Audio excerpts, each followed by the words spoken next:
사람이 살다 보면은 왜 살지? 왜 사는가? 이런 물음들이 나올 때가 많이 있습니다.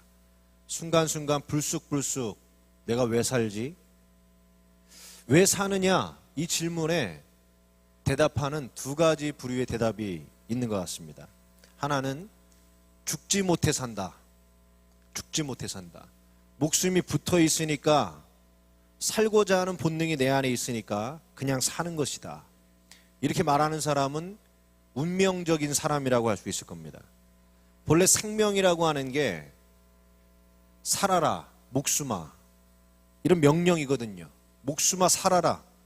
살라고 하는 명령이 우리 안에 본능처럼 움직이고 있습니다. 지렁이한테 밟으면 꿈틀하는데 너 왜 꿈틀거리냐? 이유가 있는 게 아니거든요. 살고자 하는 본능 때문에 살겠다고 꿈틀대는 것입니다. 왜 사는지 몰라. 하지만 살고자 하는 본능이 있어서 사는 사람들, 운명적인 사람들입니다. 왜 사느냐에 대한 두 번째 대답이 무엇인가를 이루기 위해서 산다, 이렇게 대답하는 사람들입니다. 꿈을 이루기 위해 산다. 무엇인가 가치 있는 것을 이루기 위해서 산다. 이런 사람들은 운명인이 아니라 사명의 사람, 목적의 사람이라고 할 수 있습니다. 방향이 있고 추구하는 가치가 있는 사람이겠죠. 우리가 처음에 세상에 다 태어나면 운명인으로 태어납니다. 그냥 사는 겁니다. 그러나 그리스도인이 된다는 것은 뭐냐? 운명인에서 사명인으로 되는 것입니다. 운명인은 왜 사는지를 모르고 그냥 살기 때문에 시간에 끌려가면서 사는 사람이고요. 사명인, 목적인은 시간을 뚫고 들어가서 사건을 창조해내는 그러한 사람이라는 거죠. 우리 그리스도인은 목적인, 사명인이 되어야 될 줄로 믿습니다. 예수님은 왜 사셨을까요? 예수님은 왜 사셨을까? 오늘 읽은 마가복음 1장 38절을 보니까 이렇게 말씀하십니다. 우리가 다른 가까운 마을들로 가자. 거기서도 전도하리니 내가 이를 위하여 왔노라. 내가 이를 위하여 왔노라. 즉 예수님한테 왜 사십니까? 라고 묻는다면 내가 이를 위하여. 그것이 무엇인가요? 전도하기 위해서, 선교를 이루기 위해서 내가 이 세상에 왔다, 이렇게 얘기하신다는 거죠. 제자들도 마찬가지입니다. 오늘 말씀에 예수님이 제자들을 부르시는데 나를 따라오너라. 내가 너희로 사람 낚는 어부가 되게 하리라. 그냥 운명인으로 왜 사는지 모르고 그냥 살아가는 제자들에게 예수님께서 삶의 목적을 주고 계십니다. 사람 낚는 어부가 되게 하리라. 선교의 목적을 이루기 위해서 제자들을 부르시고 있다는 겁니다. 복음서를 보면, 사복음서를 보면요, 예수님께서 하셨던 말씀들의 단어들을 세어볼 수가 있거든요. 헬라어 단어가 총 몇 개가 쓰였느냐? 예수님이 하신 말씀에 500단어입니다. 500단어. 500단어 정도면, 영어 단어도 500단어면 한 일주일이면 외우잖아요. 그죠? 500단어 가지고 하나님 나라를 가르치고 팔복을 가르쳤고 영생, 심판, 복음, 모든 인생들이 알아야 될 핵심적인 진리들을 500단어 가지고 다 가르치셨습니다. 그 500단어를 한마디로 말하라 그러면 뭐냐? 복음이거든요. 복음. 왜 이렇게 심플하게 500단어 정도로 복음을 이야기하셨을까요? 그거는요, 알아듣기 쉬우라고. 알아듣고서 그 복음을 쉽게 전하라고, 즉 선교를 하게 하기 위해서 우리에게 복음을 심플하게 가르쳐 주신 거라는 거죠. 하나님이 사람들을 부르시는 장면들을 보면 직업들이 다양합니다. 아브라함의 직업은요, 원래 우상장수였습니다. 우산이 아니라 우상장수의 아들이었고요. 모세와 다윗은 목동이었습니다. 기드온이나 아모스 같은 사람은 농사꾼들이었습니다. 예레미야나 에스겔은 제사장이었습니다. 어떤 사람들은 어부였고, 또 어떤 사람들은 세리였고, 또 어떤 사람은 천막을 만드는 그런 사람들이었습니다. 놓여진 자리들은 다 제각각이었습니다. 그런데 여러분, 그들의 부르심의 목적은 단 하나였다는 겁니다. 선교. 아브라함의 부르심도 선교요. 모세도 선교. 아모스, 예레미야, 베드로, 바울, 다 선교를 위한 부르심이었다는 겁니다. 여러분, 그렇다고 한다면 우리도 마찬가지 아니겠습니까? 우리가 다 제각각으로 다양하게 놓여 있지만은 부르시는 목적은 하나라는 겁니다. 선교. 여러분이 의사가 되든지 목적은 선교고요. 변호사, 검사, 예술가, 정치인, 목사, 선생, 공무원, 그 어떤 자리로 예수님이 여러분을 갖다 놓든지 바로 그 부르심의 목적은 선교라는 겁니다. 지금 내가 놓여져 있는 것이 선교지요. 서 있는 것도 선교지요. 가는 곳마다 선교지라는 것. 이게 우리 기독 청년들이 가져야 될 정체성이라는 겁니다. 그러니 어찌해야 하는가? 우리를 부르신 목적에 맞는 삶을 내가 살아가고 있느냐? 이거를 늘 우리가 스스로에게 물을 수 있어야 된다는 겁니다. 직장이든지 학교든지 내가 있는 곳에 나는 지금 선교의 깃발을 꽂는 것을 목표로 삼고 있느냐? 그걸 스스로에게 물어야 된다는 거죠. 그러기 위해서 어떻게 합니까? 자기가 하는 일에 전문가가 되어야 됩니다. 내가 하는 일이 전문적으로 뭔가 능력도 있어야 됩니다. 세상 사람들보다 밀려서는 안 됩니다. 선교의 목적을 가지고 있는 사람에게 하나님께서는 세상에 밀리지 않는 능력을 그 사람에게 허락해 주신다는 거예요. 세상 사람들을 능가해서 뛰어넘을 수 있는 능력을 주신다는 겁니다. 선교를 위한 확고한 목적이 없으니까 직장에서도 밀리고 공부도 밀리고 크리스찬으로서의 당당함과 정체성을 내가 놓여진 곳에서 보이지 못하고 있는 거죠. 왜? 선교의 마인드가 없으니까. 그렇다면 우리는 왜 선교적인 인생을 살지 못하는 걸까요? 왜 있는 곳에서 선교자적인 마인드를 가지지 못했을까? 선교해야 되는 이유를 알지 못해서일까요? 다 알고 있거든요. 선교하게 대해서 배워야 선교를 할 수 있습니까? 그것도 아니죠. 선교를 해야 되는 이유와 어떻게 선교를 해야 되는지, 어떻게 복음을 전해야 되는지 이미 우린 다 알고 있습니다. 머리로는 다 알고 있다는 겁니다. 그러나 선교의 문제가 왜 안 되냐? 바로 순종의 문제이기 때문에. 선교를 해야 하는 것을 알면서도 순종하지 않고 있는 것이 이 시대의 청년들, 그리스도인들의 문제라는 겁니다. 여러분, 선교란 이 시대의 가장 긴박하고 중요한 크리스찬의 목적 의식이라는 것을 여러분 기억하십시오.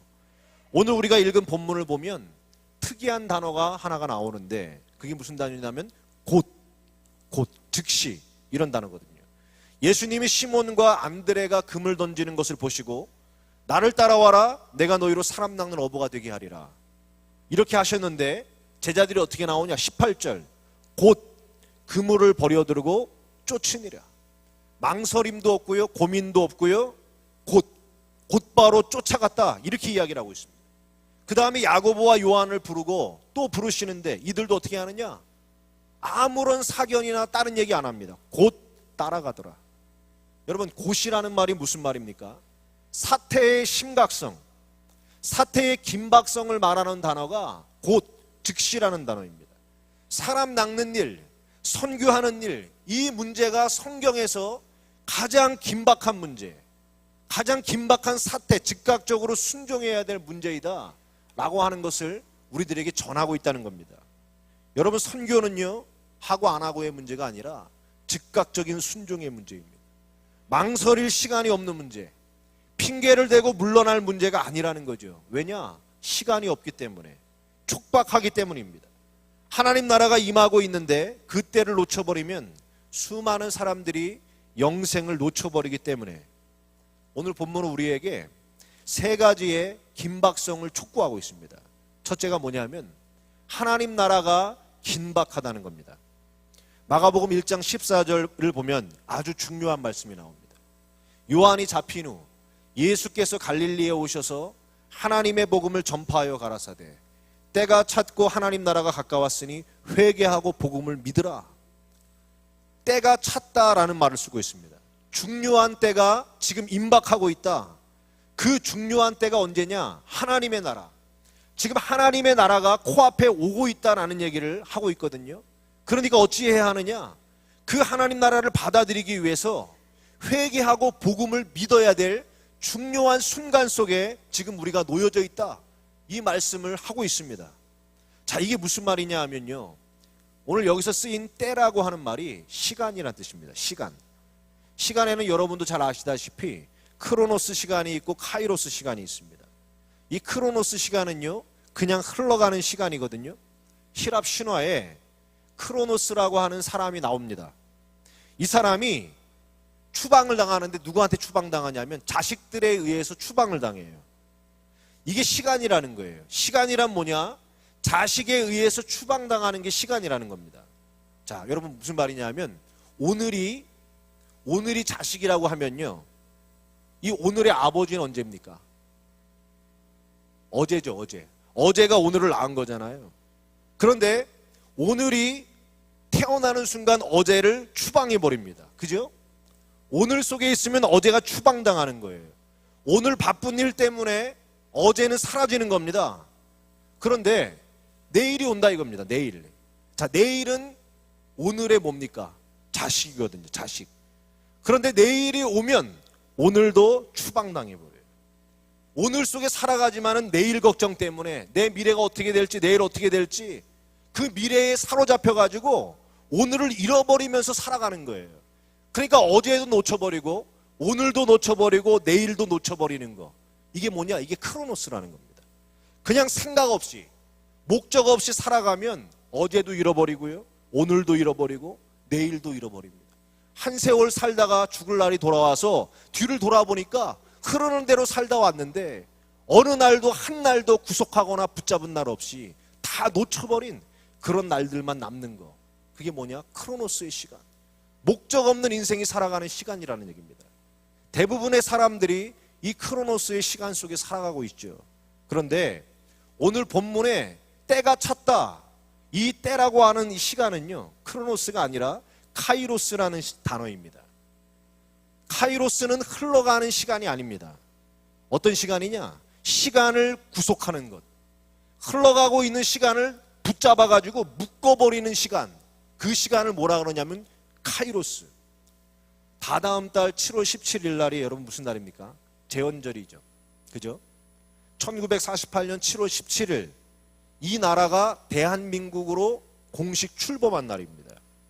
1948년 7월 17일 이후 이때에 헌법이 세워졌고 국회와 정부가 들어섰습니다. 7월 17일 이후에 지금까지 앞으로 대한민국이 존재하는 한 그날 1948년 7월 17일 날 제헌된 헌법에 어떻게 됩니까? 모든 대한민국 백성이 구속을 당합니다. 60년 넘는 시간이 흘러갔지만은 대한민국의 60년을 붙잡고 있는 그 시간이 언제냐? 1948년 7월 17일. 앞으로 모든 대한민국 사람들과 시간을 구속하고 붙잡고 있을 사건이 언제입니까? 제헌절이라는 거죠. 그 시간이 바로 카이로스입니다. 카이로스. 지금 예수님께서 때가 찼다라고 하시는 말씀은요, 이제 모든 인류 역사를 구속할 어떤 강력한 사건이 벌어질 것이다. 모든 역사와 모든 사람, 모든 생명들을 구속해버릴, 모든 시간을 구속해서 붙잡을 수 있는 하나님 나라의 헌법이 세워지는 날이 이제 곧 닥친다라는 얘기입니다. 그리고 그 얼마 후에 그날이 임하였습니다. 그날이 언제입니까? 예수 그리스도의 십자가와 부활의 사건이 있던 날. 예수님께서 십자가에서 죽으심으로 모든 인류의 죄가 대속이 되어버렸습니다. 그런데 죽음에서 부활하심으로 죽음을 패하시고 믿는 자들에게 영원한 생명을 얻게 되는 길이 열리기 시작했습니다. 예수님의 십자가와 부활 이후에 예수님 이전 사람들이나 예수님 이후의 사람들, 모든 역사와 민족들, 시대와 인종과 역사를 초월해서 다 십자가와 부활 사건 속에 구속되어졌다라는 얘기입니다. 바로 그때가 곧 온다는 것이고 지금 우리 앞에 와 있다는 얘기입니다. 예수님의 십자가와 부활이 있기 전까지 세상에는요 하나밖에 없었습니다. 바로 죽음이었습니다. 죄로 인해 죽음과 심판이 세상에 들어왔고 모든 사람들이 그 죄와 죽음 속에서 구속당한 채, 결박당한 채 있었다는 얘기입니다. 어느 누구도 죄와 죽음을 해결하지 못했고 다 죽을 수밖에 없었는데 이제 곧 죽음의 최초로 구멍을 뚫고 생명으로 숨쉬며 나갈 수 있는 길이 열리게 되는 사건, 헤어나올 수 없는 죽음에서 살 길이 열린 사건, 그게 바로 십자가와 부활의 사건. 하나님의 나라가 죽음밖에 없던 이 세상 속에 도래한 사건이라는 얘기입니다. 요한복음 3장 18절에 저를 믿는 자는 심판을 받지 아니하는 것이요 믿지 아니하는 자는 하나님의 독생자의 이름을 믿지 아니하므로 벌써 심판을 받은 것이니라. 36절에 아들을 믿는 자는 영생이 있고 아들을 순종치 아니하는 자는 영생을 보지 못하고 도리어 하나님의 진노가 그 위에 머물러 있느니라. 저는요, 이 시대를 보면서 사람들이, 현대인들이 불쾌한 진실을 싫어한다는 것을 보게 됩니다. 진실인데 불쾌한 진실은 싫어해요. 어떤 걸 좋아하냐? 거짓이라도 유쾌한 거짓을 좋아해요. 이상한 심리를 가지고 있습니다. 불쾌한 진실이 뭘까요? 이 세상을 죽음이 구속하고 있다는 사실입니다. 모두가 죽는다는 거. 죽음이 우리가 마시고 있는 이 공기들보다 더 많이 역사하고 있습니다. 공기 속에도 죽음이 있고요. 우리 세포가 백조개라 그러죠. 그 백조개 하나 하나의 세포 속에도 죽음이 작동하고 있거든요. 세포도 죽고 우리 기관도 죽고 이 몸도 죽고 결국에는 죽음에 붙잡히고 만다는 거죠. 어느 누구도 죽음에 붙잡히지 않는 생명이 없습니다. 이게 진실입니다. 진실인데 어떤 진실이에요? 불편한 진실. 그러니까 받아들이고 싶어 하질 않아요. 왜냐? 죽음을 파고 들어가면 뭐가 나오냐? 죄가 나오거든요. 죽음도 직면하기 싫은데 죄를 직면하기는 더 싫다 이겁니다. 더 불편한 진실이라는 겁니다. 그러니까 현대인들은 어떻게 합니까? 죽음의 문제, 죄의 문제를 회피합니다. 신경을 쓰지 않으려고 합니다. 죽음이라고 하는 진실을 직면하고 죽음의 문제, 죄의 문제를 해결하는 쪽으로 가야 되는데 직면하기 싫거든요. 그러니까 해결하려고 하지 않고 마음속에서 관념론적으로 심리적으로 해소하려고 합니다. 죽음을 윤회로 받아들이기도 하고 죽음을 수용하는 것을 깨달음인 것처럼 이야기하기도 하고 환생을 이야기하기도 하고 아예 죽음에 대해서 무관심하기도 하고 이게 다 뭡니까? 관념론적으로 마음속에서 있는 그 자체를 해결하려고 그러지 않고 마음속에서 해소시켜버려서 마치 없는 것처럼 여기는 거. 이 태도, 불편한 진실을 직면하기보다는 유쾌한 거짓이라도 그 거짓된 심리 속에 머무르려고 하는 것이 현대인들의 마음이 아니겠는가. 여러분, 인생은 아름다워를 생각해 보게 됐죠. 죽게 되는 거거든요. 아버지도 죽고 아들도 죽어요. 유태인들이라. 근데 이 아버지가 어린 아들에게 이 죽음을 굉장히 유쾌하게 받아들이게 하잖아요. 그죠?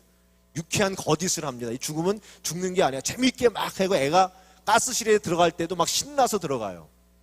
그런데 그 유쾌한 거짓을 조정할 수 있었던 사람이 누굽니까? 아버지였죠.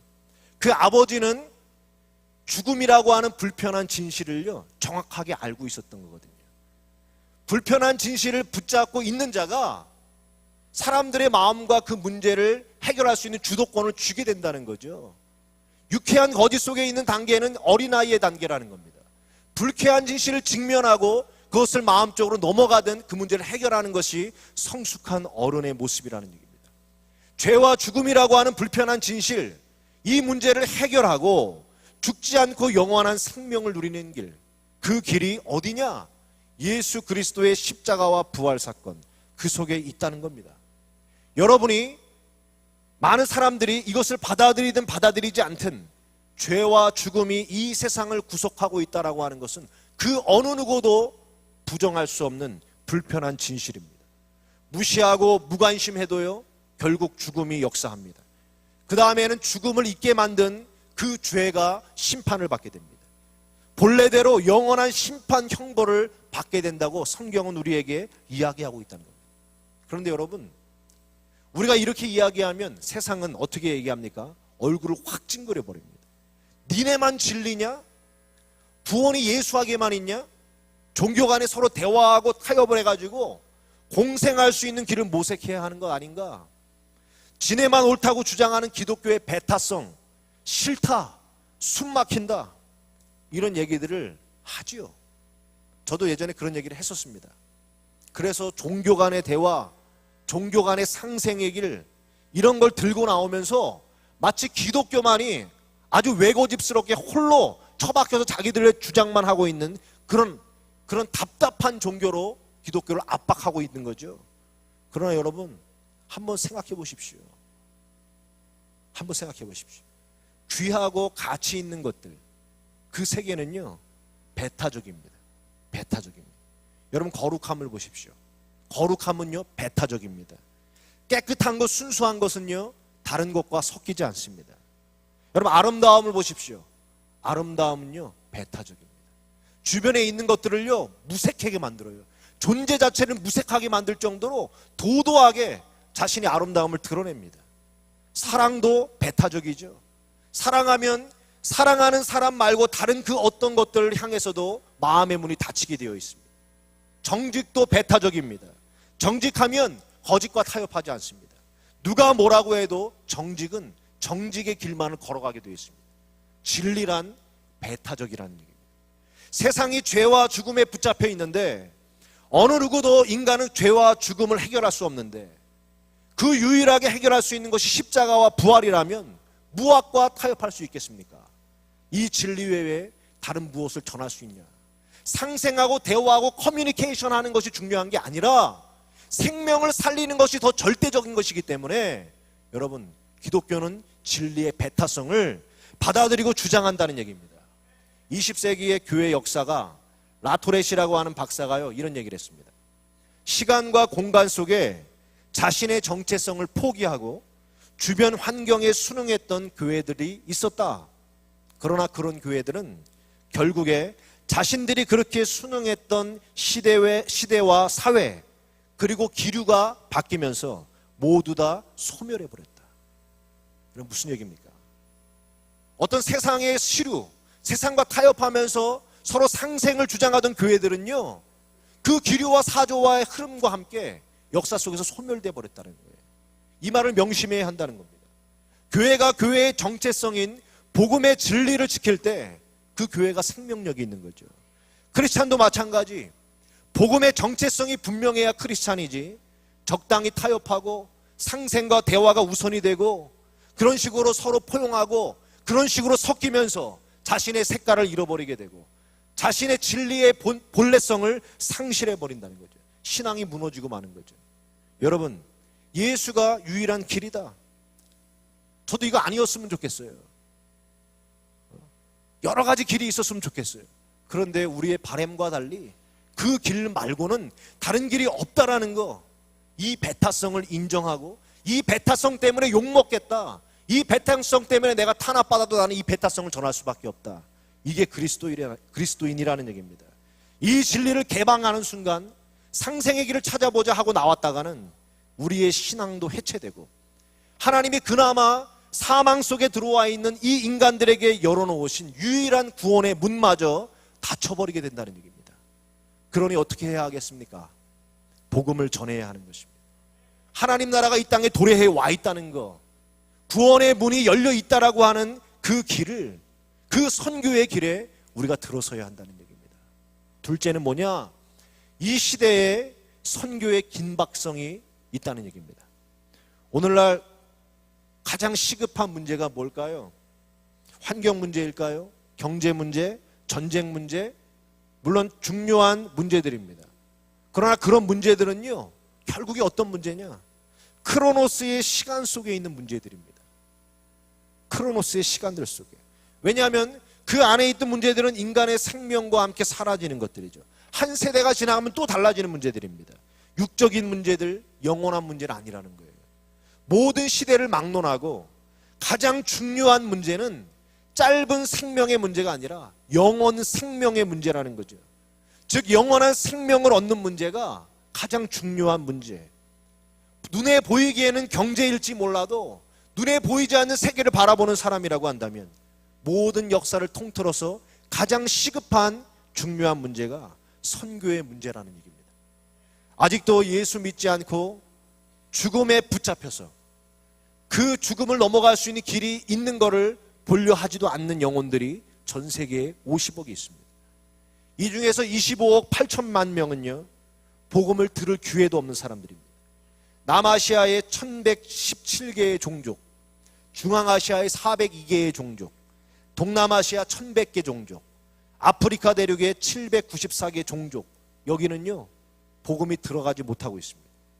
현재 서아시아나 남미 같은 곳에서는 부흥이 일어나고 있는데, 남아시아, 중앙아시아, 서아프리카 같은 곳은 이슬람과 불교, 힌두교가 판을 치고 있습니다.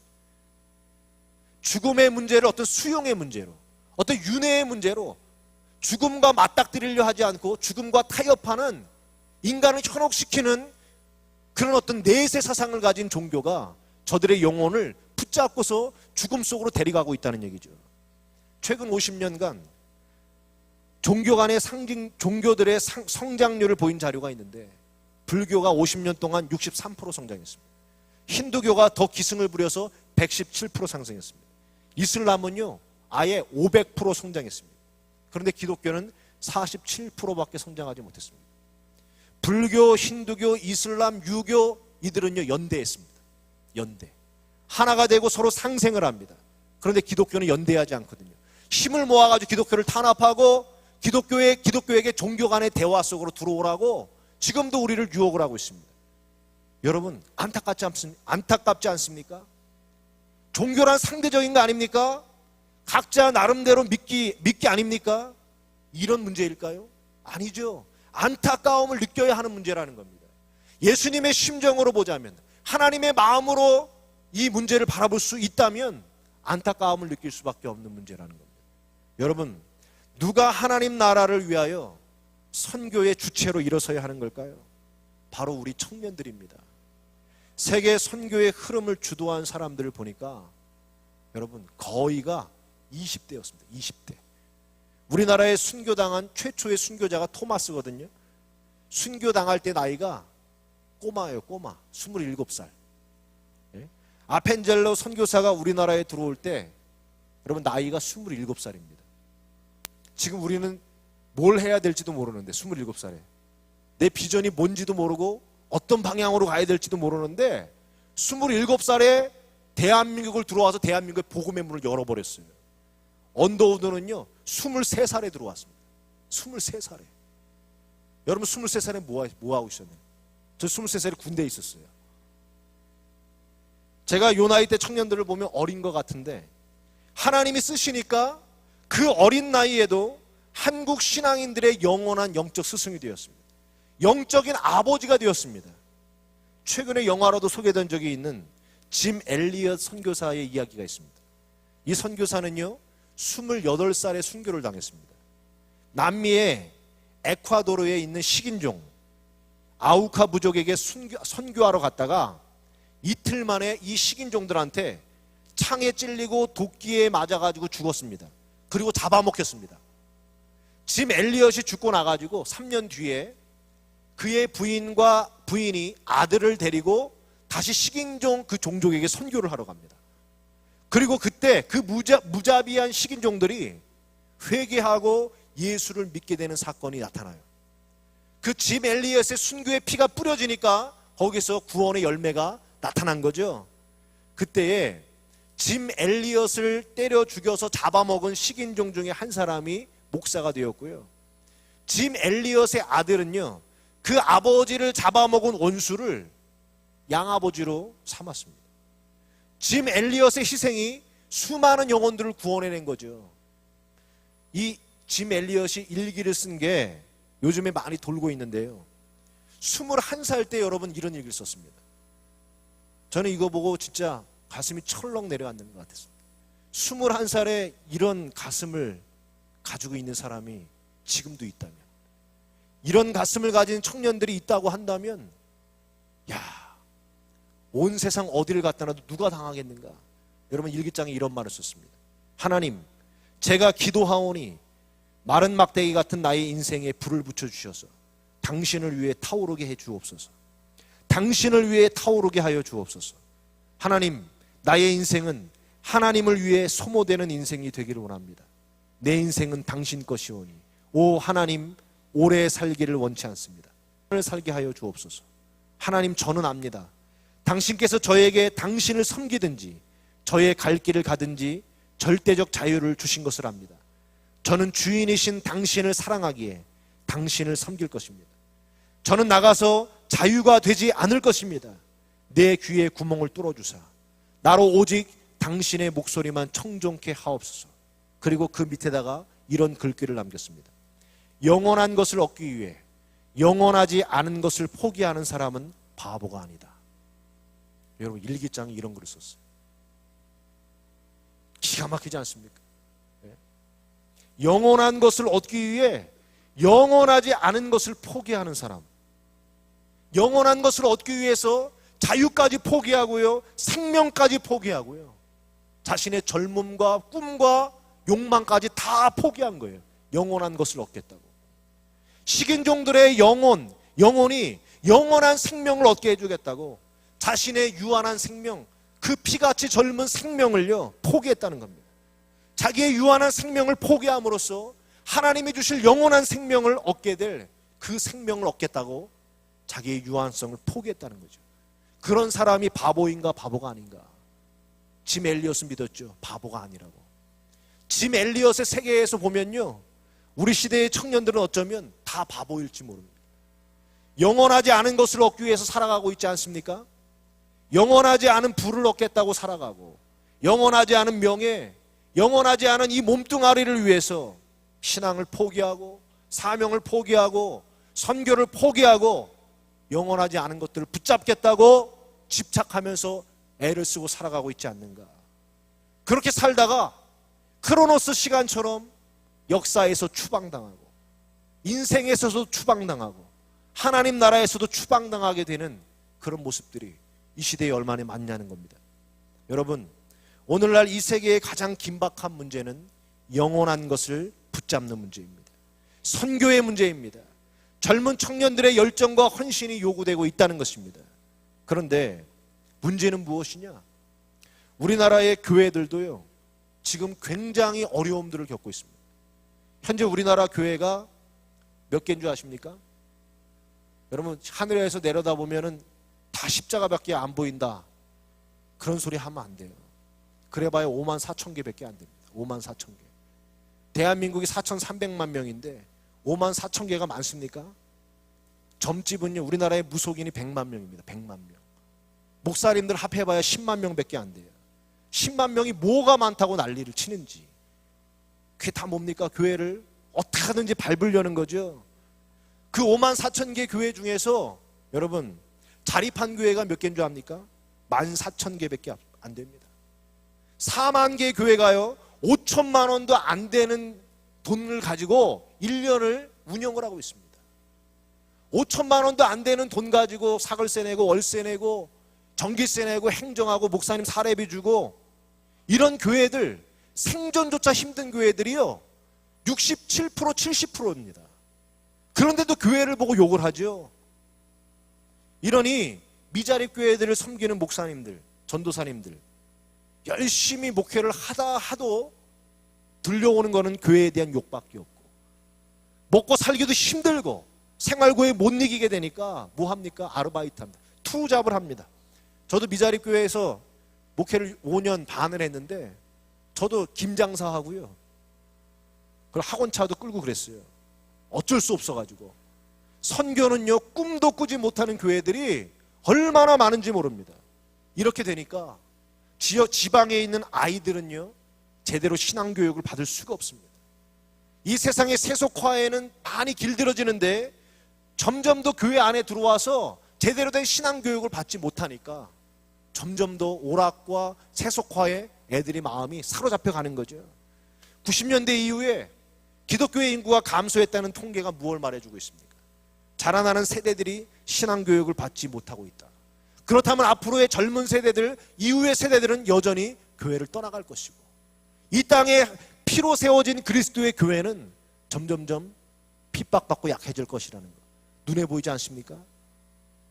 아이들은 세속화와 진화서를 받아먹으면서 무신론자로 자라나고 있고, 미자립 교회들은 현대의 무신론적 쇠퇴와 힘겹게 싸우면서 자신의 생존조차 감당하기 힘든 그런 현실의 문제를 맞닥뜨리고 있다는 얘기죠. 세계 선교의 주역으로 나서기 위해서 끊임없이 성장해야 될 한국 교회가 사단의 무신론적, 사단의 주된 표적이 되어가지고 정체당하고 있습니다. 그런데도 일부 크리스찬들은 어떻게 합니까? 뭐 그렇게 교회가 잘못되었다고 교회를 공격하고, 한국교회의 어려움에도 아랑곳 없이 마치 자기가 어떤 선지자라도 된 것처럼 교회를 깎아내리고 교회를 비판하고 공격하는 일에 그것을 최우선적인 일로 여기고 사명감처럼 활동하고 있는 사람들이 많이 있죠. 제사장처럼 기도하는 사람이 필요하지 선지자처럼 손가락질 하는 사람이 교회에 필요한 게 아니라는 겁니다. 여러분, 교회를 사랑해야 됩니다. 교회를 위해서 짐 엘리엇과 같은 구령의 열정을 가진 청년들이 일어나야 한다는 겁니다. 교회를 사랑하고 교회를 통해 선교하고자 하는 열정들이 여러분 가운데에서 일어나야 됩니다. 그래야지 목적을 잃지 않은 인생이 되는 것입니다. 우리가 무엇을 해야 하겠습니까? 한국교회의 청년들이 세계 선교에 저는 앞장서야 된다고 생각합니다. 그러려면 뭘 해야 되느냐? 먼저 지금의 한국에 있는 교회들을 위해서 기도하고 이 교회들을 끌어안고 일으켜 세우는 청년들이 되어야 한다는 거죠. 교육선교가 있으면 교육선교를 가고, 미자립 교회를 도울 일 있으면 도와주고, 날마다 무릎 꿇고 기도할 때마다 이 땅에 한국에 있는 교회들을 기도 제목에 올려놓고 예수님의 심정으로, 눈물로, 땀으로 기도하는 제사장적인 청년들이 이 땅에 불일 듯이 일어나야 된다는 얘기입니다. 오늘날 70%에 가까운 미자립 교회들 필요한 거요, 돈 아닙니다. 소망입니다. 소망. 세대에 굴하지 않고 다시 한번 일어서겠다는 의지를 한 번 더 일으켜내는 거, 그 의지를 불러일으킬 소망. 그 소망이 누구입니까? 바로 여러분입니다. 여러분이 한국교회를 위해서 일어나야 됩니다. 우리가 일어나지 않으면요, 저는 제일 두려운 게 뭐냐, 예수님은 이 세계의 선교 사명의 촛대를요 옮기실지 모른다는 거예요. 우리가 아닌 다른 민족에게로, 이 시대의 어떤 또 다른 시대의 청년들에게로 선교의 도구를, 촛대를 옮겨서서 그 사람들을 쓰실지 모른다는 거예요. 얼마나 부끄러운 일입니까? 충성되지 못한 그런 모습으로 우리가 낙인 찍힐 수는 없다는 얘기죠. 여러분, 그러니 어떻게 해야 할까요?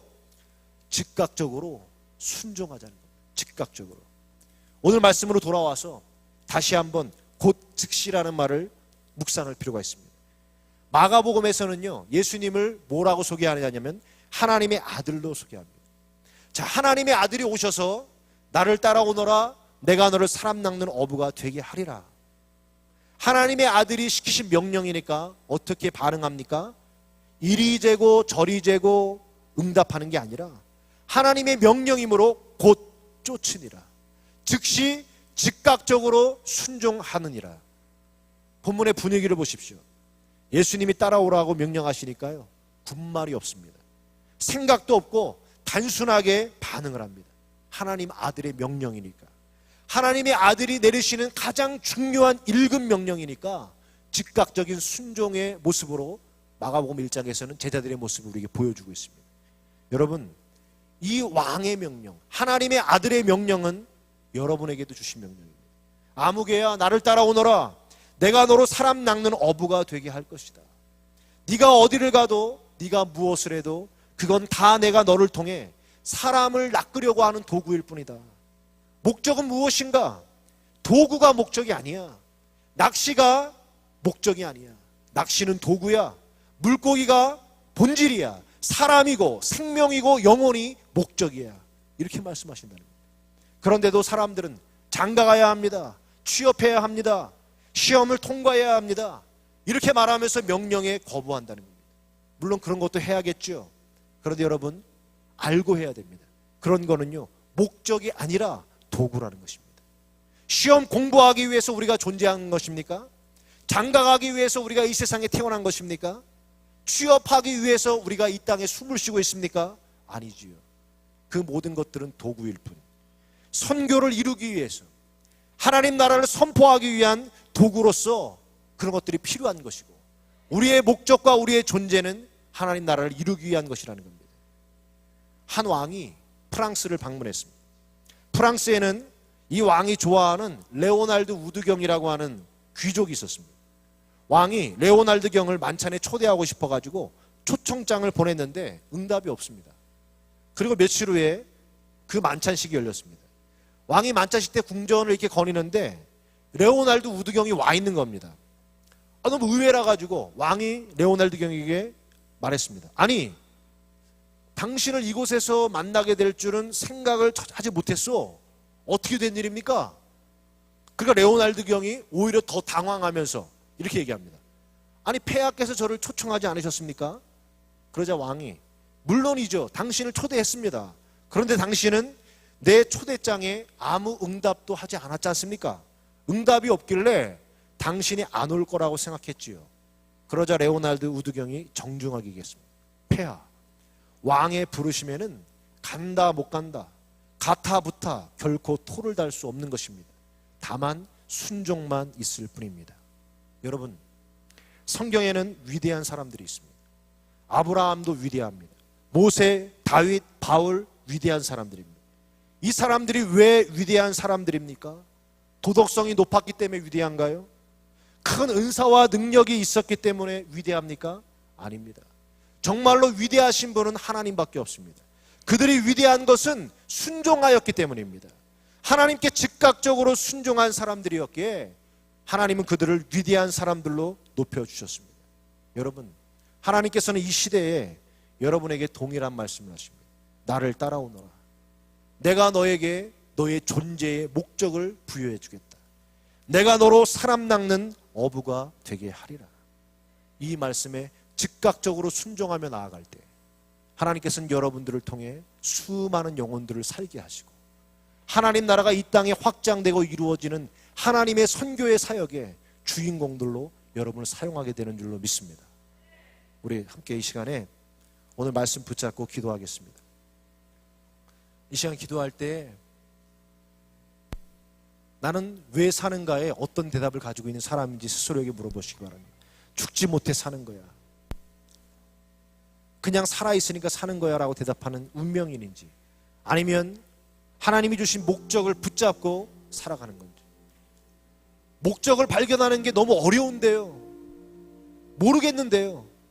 왜 모릅니까? 하나님 우리에게 가르쳐 주셨는데요. 내가 너로 사람 낚는 어부가 되게 하리라. 때가 가까이 왔으니, 하나님 나라가 가까이 왔으니 하나님 나라의 복음을 전파하는 일에 쓰이게 하기 위해서 내가 너를 이 땅에 세웠노라. 그 일을 이루기 위해서 내가 너를 교육자의 길로, 내가 너를 교육자로, 내가 너를 의사로, 내가 너를 직장의 여러 곳으로 너를 놓게 하였지만 그 부르심의 목적은 선교. 하나님, 그 부르심에 즉각적으로 순종하지 못한 제 자신을 용서하여 주시옵소서. 가장 인생에 가장 꽃처럼 아름답고 가장 열정적이고 투명한 피를 가진 이 청춘의 때에 세상에 사로잡혀서 그 선하고 좋은 에너지들을 세상 것에 다 빼앗겨버리고 이렇게 크로노스의 시간 속에 청춘이 흘러가면서 내 에너지가 도둑질 당하면서 그렇게 한 세월 흘러가고 있는 저를 용서하여 주시고, 이 모든 시간과 역사를 구속하고 있는 십자가와 부활의 카이로스 시간, 그 시간의 때를 선포하는 자가 되게 하옵소서. 내가 있는 곳이 선교지인 줄로 믿습니다. 내가 가는 곳이 선교의 목적을 이루기 위함인 줄로 믿습니다. 즉각적으로 이 말씀에 순종하며 나아가는 저의 인생 되기를 원합니다. 하나님, 저를 받아 주시옵소서. 우리 다 함께 통성으로 기도하겠습니다. 하나님 아버지 감사합니다.